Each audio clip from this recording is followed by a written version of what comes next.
السلام عليكم ورحمة الله وبركاته. أهلا بكم في حلقة جديدة وخمس نصايح مهمين من أجل موسم فانتزي مليان نقط إن شاء الله. أنا بلعب اللعبة دي بقالي 10 سنين، والحقيقة إن كل سنة كنت بجرب حاجة، بمعنى إن أنا كنت كل سنة بمشي باستراتيجية معينة وبفضل ماشي بيها من أول الموسم لآخر الموسم. فمعنى الكلام ده إن أنا جاي أقولك على الخمس نصايح دول بناء على تجربتي الشخصية في العشر مواسم اللي أنا لعبت فيهم اللعبة. ويلا بينا ندخل في الموضوع على طول. ما تنساش بس تعمل اشتراك في القناة وتفعل زرار الجرس على الكل عشان يوصلك حلقاتنا الجديدة أول بأول.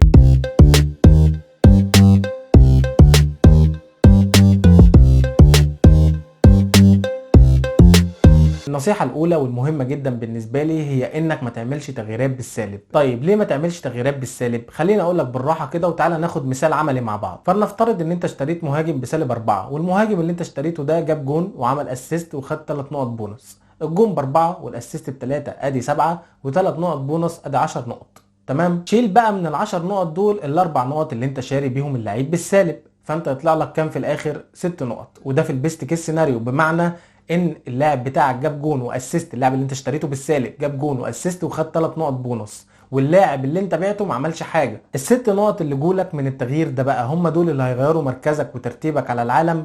ما افتكرش. وده في ايه؟ ده في افضل سيناريو، بمعنى ان اللعيب اللي انت بعته بالسالب ما عملش حاجه. طب اللعيب بقى اللي انت بعته بالسالب ده بس لو عطس عمل اسيست فخد من الست نقط اللي انت استفدت بيهم 3 نقط، يعني انت ممكن تطلع بالحكايه كلها ب3 نقط. ده لو اللعيب اللي انت بعته بالسالب عمل اسيست بس، وده طبعا ما بيحصلش، ده بيحصل اكتر من كده كمان. اللعيب اللي انت اشتريته بياخد انذار، بيطرد، ما بيلعبش، بيتصاب، الله اعلم. واللاعب اللي انت بعته بالسالب كالعاده بيتالق. طيب هل معنى الكلام ده ان انا بقول لك ما تعملش تغييرات بالسالب خالص؟ لا، انا بقول ما تبقاش دي عاده عندك كل اسبوع ان انت لازم تعمل تغييرات بالسالب. انا في ناس اصحابي لازم كل اسبوع سالب 4 سالب 8، في ناس منهم بتوصل لسالب 16 عادي بالهدف. تغييرات بالسالب بلا هدف، ده بالنسبه لي مرفوض تماما. انا شايف ان التغيير بالسالب ده انت ممكن تعمله لما تكون محتاج له قوي، ويكون في اضيق الحدود، وسالب 4 كمان، بمعنى ان انت حاول طول الموسم ما توصلش لسالب 8 وسالب 16 ده خالص. فانت مثلا لو ما فيش في تشكيلتك لاعب زي هالاند، وهالاند الجوله دي هيلاعب اضعف فريق في الدوري في ملعب الاتحاد، وانت مفيش حل غير ان انت تعمل تغيير بالسالب عشان تجيب هالاند، في الحاله دي هات هالاند. طبعا لازم تجيبه ولازم تعمل تغيير بالسالب، لان الراجل ممكن بالكابتنه يجيب له 30 40 نقطه، فانت هتعوض الرقم اللي انت اشتريته بيه بالسالب مرتاح. وحتى لو ده ما حصلش وهالاند ما تألقش، فانت برضو ما كانش ينفع تدخل الجوله من غيره. فانت هنا تغييرة السالب اللي انت عملتها منطقيه، انما تغييرات بالسالب عمال على بطال كده في كل جوله، وسالب 8 عادي ما يفرقش معاك، سالب 16 عادي ما يفرقش معاك، فلا اعتقد ان انت مش هيبقى الموسم بتاعك كويس فانتزيا لو انت ما مسكتش ايدك شويه في موضوع التغييرات اللي بالسالب. فالنصيحه الاولى معايا في الحلقه، حاول ان التغييرات بالسالب تكون في اضيق الحدود. النصيحة التانية، شيل قلبك وحط مكانه علبة بلاك اسود وانت بتلعب فانتزي. انزع العاطفة من قلبك تماما وانت بتلعب فانتزي. واعتقد ان دي اكبر مشاكل في اللعبة دي، واعتقد برضو ان الموضوع ده عامل مشاكل لناس كتير في اللعبة، ان الناس بتلعب بعواطفها. لو حد بيشجع نادي وليكن مثلا مانشستر يونايتد او ليفربول، فهو هيجيب 3 لعيبة من النادي اللي بيشجعه، الحد الاقصى من اللعيبة اللي انت ممكن تشتريه. طب النادي ده جايب فورمة دلوقتي، طب اللعيبة اللي انت اشتريتهم دول جايبين فورمة دلوقتي؟ لا ماليش دعوة، انا راجل بشجع ليفربول او مانشستر يونايتد، ازاي ما يكونش عندي 3 من ليفربول؟ انت عايز الناس تاكل وشي؟ لو هتلعب بالمنطق ده والمنطلق ده فانت مش هتجيب نقط كتير في الفانتزي. انا مثلا من سنتين ولا 3 سنين مش فاكر، من 3 سنين تقريبا، السنه الاولى تقريبا لبرونو فرنانديز مع مانشستر يونايتد. انا ما بحبش برونو فرنانديز، ما اعرفش يعني، مش لعبه، ما بحبوش كشخص يعني. فكان برونو فرنانديز متالق جدا في الفتره دي، كان مغناطيس بونص وضربات جزاء كل ماتش، وكانت شغلانه كده. حتى الناس يعني يا جدعان ده بياخد بونص لما بس بيعطس. انا الفتره دي ما كنتش جايب برونو فرنانديز لان انا ما بحبش برونو فرنانديز، مش اكتر يعني، لا اكتر ولا اقل. والراجل كان كل جوله يجيب نقط، 3 نقط بونص، ضربات جزاء، كان شغال الله ينور، والناس بتكابتنه كل جوله، والراجل مش عندي في التشكيل. انا مثلا في اوقات كتير كنت بشتري لعيبه من اللعيبه اللي هتلعب مثلا ماتش يوم الجمعه الساعه 10 بالليل، او ماتش يوم الاثنين الساعه 10 بالليل، الماتش اللي بيتلعب في السهره ده. ساعات كنت بقول يعني انا هتفرج على الماتش ومفيش حد عندي من الماتش في الفانتزي، لا اشتري اللعيب عشان اتفرج على الماتش بحماس وكده. ممكن مثلا ما كابتنش لاعب انا عارف ومتاكد انه هيتالق وممكن يسجل اكتر من جول، عشان انا بس مش هتفرج على الماتش. ازاي يعني ما اتفرجش على الكابتن بتاع الراجل اللي انا مكابتنه وهو بيلعب؟ يعني لو انت هتلعب الفانتزي بالمنطلق ده زي حالاتي خلاص ما تحطش موضوع النقط بقى في دماغك. فالنصيحة التانية والمهمة جدا برضو بالنسبة لي زيها زي نصيحة ان انت ما تعملش تغييرات بالسالب، انزع العاطفة من قلبك وانت بتلعب فانتزي. النصيحة رقم 3 يا صديقي، والنصيحة دي اعتقد ان محدش هيقولها لك غيري، استخدم الخواص في الوقت المناسب. بمعنى ايه في الوقت المناسب؟ كل الناس بتقولك اجل الخواص سواء البنش بوست او التريبل كابتن او الفري هيت، اجلها لجولات الدبل في نهاية الموسم. بس انا شايف عكس كده، انا شايف ان احنا نستخدم الخواص في الوقت المناسب ليها، سواء بقى جولة دبل او جولة فردية او في بداية الموسم او في نهاية الموسم. انت شايف ان ده الوقت المناسب ان انا استخدم الخاصية دي، توكل على الله. بعيدا طبعا عن العاطفة، انا شايف ان ده الوقت المناسب ان انا اعمل تريبل كابتن. هديك مثال، يعني انا مثلا السنة اللي فاتت انا عملت تريبل كابتن على محمد صلاح في الماتش بتاع بورنموث اللي خلص تقريبا 9-0. 9-0 لليفربول اعتقد، لو ما خانتنيش الذاكره ان الماتش خلص 9-0 لليفربول. محمد صلاح ما عملش اي حاجه في الماتش ده، انا كنت عامله تريبل كابتن. ما عملش اي حاجه في الماتش ده، لا اسيست ولا جون ولا عمل اي حاجه، وضيع انفرادين وكانت حاجه يعني تصعب على الكافر. بس في النهايه انا اخترت صح. ليفربول بيلاعب بورنموث في انفيلد وكسبوا 9-0.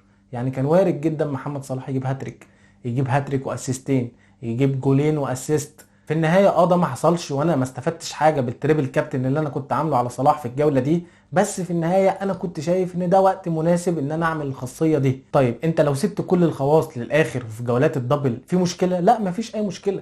انا شايف بس ان انت لو في فرصه مناسبه ان انت تستخدم خاصيه من الخواص سواء البنش بوست او التريبل او الفري هيت في اول مثلا 10 اسابيع، مفيش مشكله، مش هيحصل لك حاجه. لو في الدور الاول برضو مفيش مشكله، مش هيحصل لك حاجه. وكمان في نقطه، ساعات انت بتسيب الخواص لحد ما تخرب ملطه. يعني انت مثلا في الدوري بينك وبين صحابك فرق حوالي 300 نقطه 200 نقطه، والله لو استخدمت خواص ايه خلاص انت مش هتجيبه، الراجل فلت منك خلاص.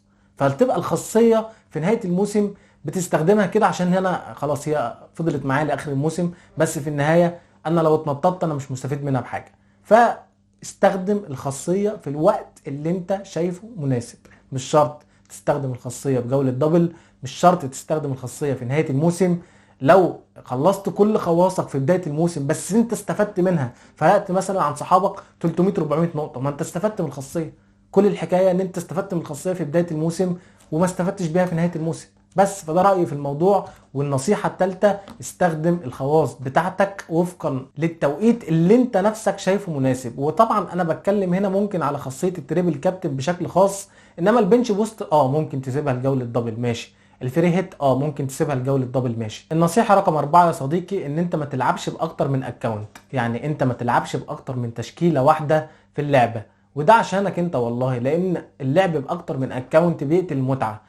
يعني انت المتعه ان انت بتفرق في اختياراتك عن صاحبك، او صاحبك بيفرق في اختياراته عنك، فبتحس ان في يعني هات وخد وكده. انما انت لما يكون عندك مثلا 3 اكونتات ولا 4 اكونتات لمن فيهم لعيبه اللعبه كلها، انت كده استفدت ايه؟ فين متعتك في اللعبه؟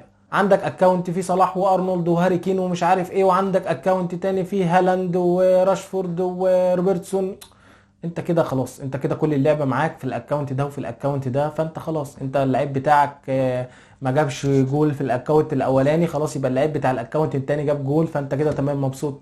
فالموضوع رخم. وبعدين برضو انت لما بتدخل الموسم باكتر من اكونت، انت بتيجي في نص الموسم كده وتبدا تهمل الاكونتات التانية وتبدا تكمل باكونت واحد اساسي. بمعنى ان انت بتيجي مثلا في جوله تكون مشغول شويه، فتقوم عامل الاكونت بتاعك اللي هو الاساسي اللي انت شايفه يعني اساسي، وتنسى مثلا الاكونتين التانيين، فخلاص الدنيا بتبوظ منك، فخلاص تبدا تهمل الاكونتين دول. فمن الاول ملهاش لازمه، العب باكونت واحد، ده من اجل متعتك انت بس مش اكتر. النصيحه رقم 5 والاخيره، ودي بناء عن تجربه شخصيه بحته بقى، حاول تتفرج على الماتشات. حاول تتفرج على الماتشات، ما تعتمدش على الاكونتات اللي على تويتر او الصفحات بتاعت الفيسبوك او القنوات اللي على اليوتيوب اللي بتدي نصايح. لا، حاول ان انت تتفرج على الماتشات، كل ما تجيلك فرصه ان انت تشوف ماتش حاول تتفرج عليه، لان ده هيفيدك جدا فانتازيا في مراكز اللاعبين. ممكن تكتشف لاعب بدري قوي عن النصايح اللي انت بتسمعها سواء من اليوتيوب او الفيسبوك او تويتر. ممكن انت بنفسك وانت بتتفرج مثلا على الجوله تشوف لاعب يشدك، مركزه في الملعب يخطفك،